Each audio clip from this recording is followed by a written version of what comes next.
or Buckaroo as my mom used to call me my whole life, and still does. I've known Josh for 29 years, since I think around 2, I think they said 2 years old, something like that.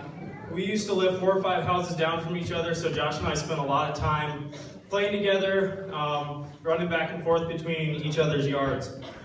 Where is Josh? Right here. I can't believe how fast the time's gone, buddy. Caring, dependable, confident, generous, hardworking, driven, and loving. All these attributes are something we value in our friends, family, and loved ones. Not everyone possesses these strengths. Chuck and Elaine Hasty, Josh's parents, must be extremely proud to have raised a son with these qualities. But enough talk about Josh's older brother, Charlie. Tonight, I'm here to talk about you. Joshua is passionate about sports. Some of you are probably here today because you played softball with Josh. A lot of you are here today for playing softball with Josh in Buffalo. Well, as kids, and this relates to the introduction, Josh treated wiffle ball as if it was Major League Baseball. I was late one day, probably by 30 seconds, maybe a minute, and Josh said to me, quote, "Greg, we already picked teams. You can't play with us." Luckily, I had my big sister Jen to retaliate and prevent Josh from entering our yard for the foreseeable future, through fear of a WWE SmackDown. Speaking of wrestling, I'm pretty sure that Josh still believes it's real. Josh is an athlete and enjoys skiing. His signature trick when skiing is when he skis off a jump, a very tiny jump, and does a spread eagle with both legs, and then attempts to place both of his poles in between his legs.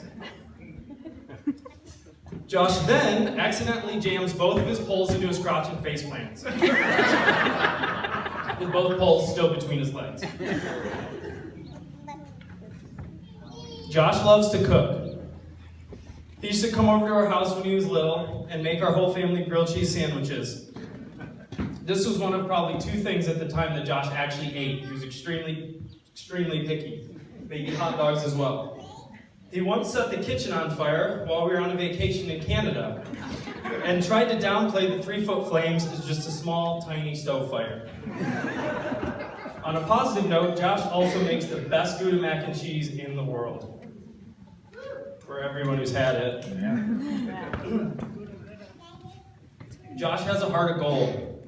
He's the kind of friend who books a one-way flight to Colorado just to drive back across the country with you so you don't have to do it alone. He's the kind of friend who invites you to be his +1 at a wedding in Florida. I had recently had knee surgery, and Josh didn't want me to stay at home alone, not doing anything. Most importantly, Josh is the kind of friend who takes your sister to her high school prom because her boyfriend bailed at her at the last minute. Josh has always been true to himself and true to his friends and family, and that's one of the things I admire most about him. Erin, I'm so happy that Josh has found someone as patient, caring, and loving as you. You're a great mother and you'll make a great wife. Growing up, watching my parents and their successful relationship and marriage, one thing sticks out, and that's communication. So I ask you guys to talk with one another, don't sweat the small stuff, and tell each other I love you each and every day. I'm confident that if you treat your marriage the same as you treat your son Breck, with love, understanding, and respect, you'll have a successful and fulfilling marriage. Before we toast, I'm going to hand it over to Charlie, Josh's brother, who we heard earlier in the story, to say a few words. Thanks.